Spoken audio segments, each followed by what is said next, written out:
I'm kind of curious. I mean, you've watched the whole, evolution of the press. Yeah. I mean, you worked here in London in the press rooms, and you've seen it come all the way up to where now you're a YouTuber. Yeah, I know. Incredible. It's crazy. It is. But what do you see? I mean, you have a wealth of knowledge that I don't have, the YouTubers don't have. I mean, you've watched the press evolve into the state now where, you've got, you were telling me earlier, you got likes and comments to worry about, a whole nother version, but also something that scales you to potentially tens of millions of more people. Yeah. Are you happy with the way the press has evolved, or do you wish it was like the old days? I think inevitably it did have to evolve from what it was, but just because of all the other things that were happening around it. Because when I tell my kids, when I used to have to go and find somebody, I used to get on a plane from New York. I remember going to Kansas City once to find some whole family who were doing something or other. This is you being a reporter. This is me being a reporter. Shoe leather on a plane. Get into the hire car, drive into the center of Kansas City, find a public library. Find all the phone books, start going through the phone books to look for the names of the people. Get a list of maybe 10 addresses, get in the car, go to every single one until you find them. And they're looking at me like, what? You did? How long did that take? I said, well, sometimes it took a couple of days. But then we found them and then we did the story. And so now, of course, they just go Google. Yeah. And a lot of people now, not my children, because I won't let them do it, don't learn anything because they just figure they can look it up. Yeah. I mean, I've had people that work with me, young producers in their 20s, and I go, how can you not know that? And they go, well, I don't need to know anything. If I need something, I'll just look it up. And so from the newspaper point of view, most people, funnily enough, I was watching an old movie with my 15-year-old, Mr. Blandings Builds His Dream House. You might have seen it, about a guy, it's a Cary Grant film where he goes up to Connecticut, buys a house, it's a complete nightmare, everything goes wrong. He works in the advertising business in New York.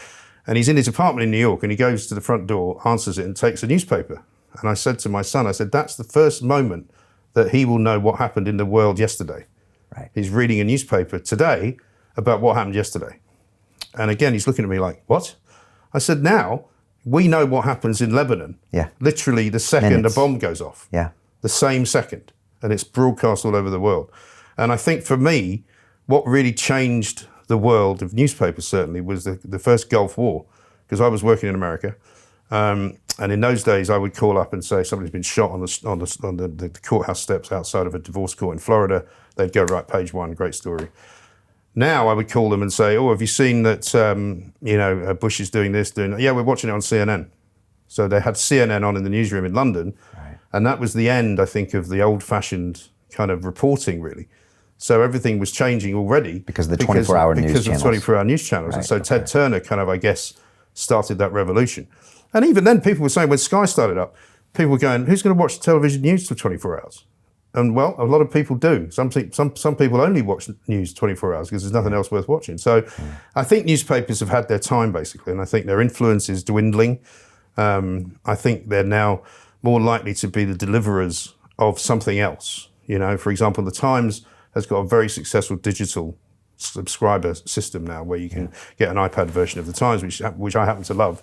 It's not just because they're in the same company, because some people don't do it very well. The Mail, for example, which is a great product, doesn't do its iPad version very well. Neither does the Telegraph. They've got people you've got to pay to get behind a paywall. It's just not worth doing. But I remember when I was working for the Mail on Sunday at one point, it was during that period when they would give away a DVD of a movie with the paper. And the magazine editor that I was working with at the time said, one day they'll be giving a paper away with a DVD. And she was right. Because actually, who buys a newspaper anymore? I mean, when I see them in the mornings, I love ripping up The Guardian, as you probably know. It's one of my favourite pastimes. But I would not actually physically buy a newspaper anymore. And I never thought when I was working for them I'd ever say that.